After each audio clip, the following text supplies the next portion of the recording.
And everyone has moments in their lives when they feel stuck. I'm sure most people would feel that. You feel frozen, trapped, or even unable to move forward. And it's far more common than having, I guess, a midlife or quarter-life crisis, if you may.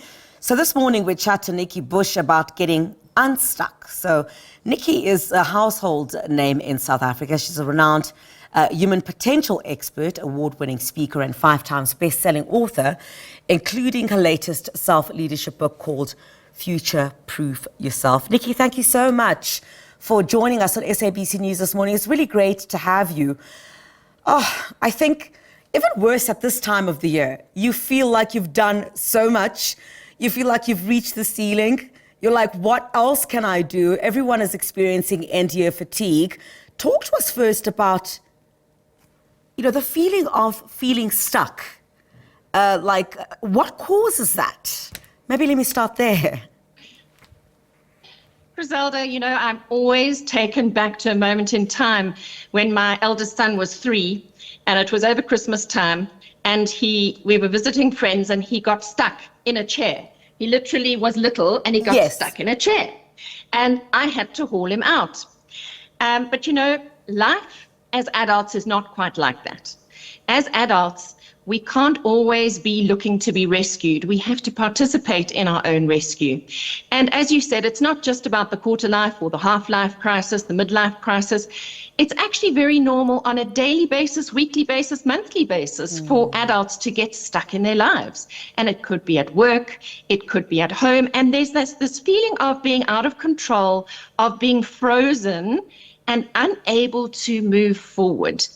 And it's scary because that makes us feel out of control. We feel incompetent, we feel unconfident. So if those kind of symptoms are ringing a bell for you right now, listen in, because we have it in our own power to get unstuck, and we must actually participate in our own rescue. Otherwise, we'll be frozen in time, and then there's no progress and no growth in life.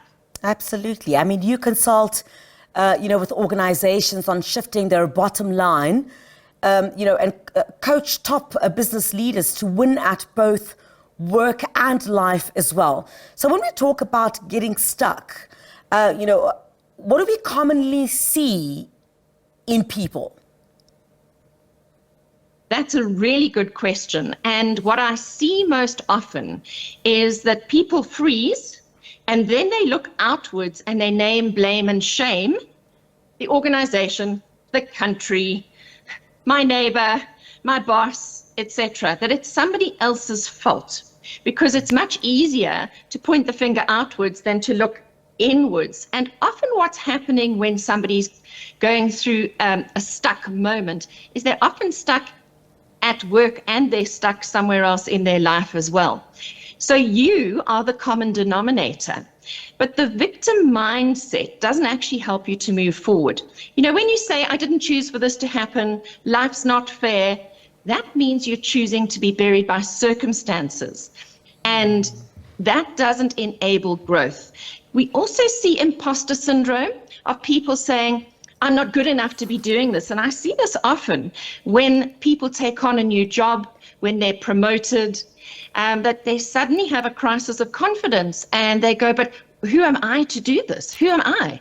There's also that feeling of incompetence and being unconfident. So really, what I'm alluding to is that every time there's a change in your life, you're likely to feel that you're stuck. Even if it's exciting and it's changed by choice, it's still challenging.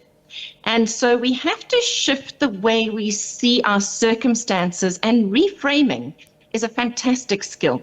Yeah. So the most important question that I think we need to ask ourselves is, can it be another way? Very powerful. I mean, what does one do, with the feeling, I guess, that someone else perhaps contributed to your stuckness, if I can?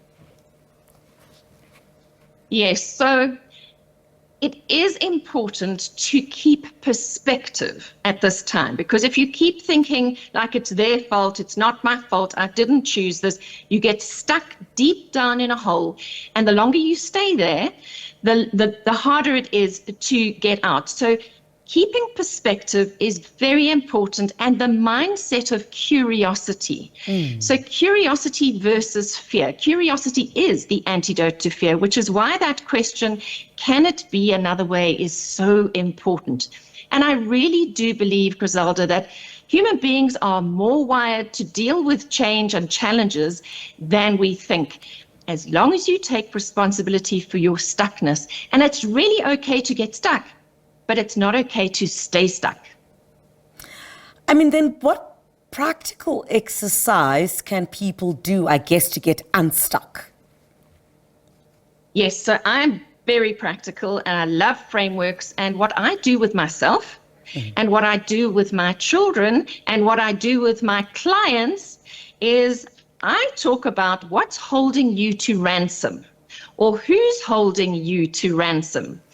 And I've discovered over my lifetime that very often we are standing in our own way. And that's why I said at the beginning, we must participate in our own rescue. I love doing paper-based exercises. Yes. This is the who's holding you to ransom exercise. And you fold a piece of paper in half, and then you give it the heading ransom ? Because ransom is a very evocative word. Like, who is holding me to ransom here? Why am I frozen in time? Why am I stuck?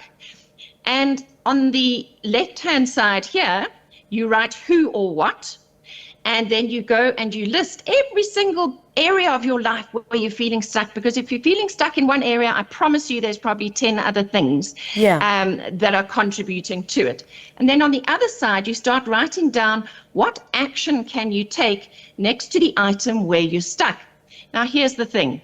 You might not be able to write something next to the area where you're stuck.